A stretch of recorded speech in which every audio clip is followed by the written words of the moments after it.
ပါချစ်ချစ်တို့ရေဒီနေ့မှဆိုလို့ရှင်လဲမတို့ရဲ့အဖွဲ့ဝင်တွေပေါ့နော်အခါမဲ့လေးလာပြီးတော့တင်တန်းကြီးတပြားဆက်ပန်ပေးကြမလို့ပဲနဲ့လေးလာတင်ယူပြီးလက်တွေ့ပြန်စူးစမ်းပြီးတော့တရက်ကိုဘတ်ငွေ1000ကျော်2000ကျော်3000ကျော်ရနေကြချင်းဟိုရန်နမရင်ကိုကောင်းနေချင်းဒီလိုမျိုးနေစာလုပ်တစ်ဖက်နဲ့ဖုန်းလေးတွေကနေဖုန်းသုံးရင်းနဲ့တရက်ကိုဘတ်ငွေ1000ကျော်2000ကျော်ရတဲ့အလုပ်ကချိခဲ့ဆိုတာမမသိခဲ့ရင်လေမမ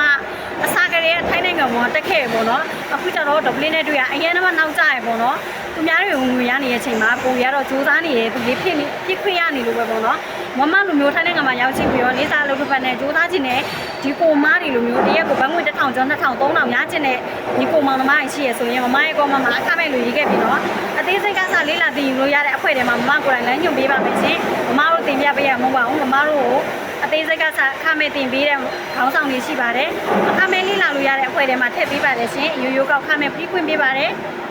လေးလာတင်ယူပြီးမှကျိုင်းနေတတ်တဲ့ဆိုမှလုံးတော့ဒီလိုမျိုးဝင်ငွေရခြင်းနဲ့ဆိုမှလောက်ပါချင်းမရခြင်းမှုဆိုရင်လည်းမလုံးနဲ့ရရင်တော့သေးလို့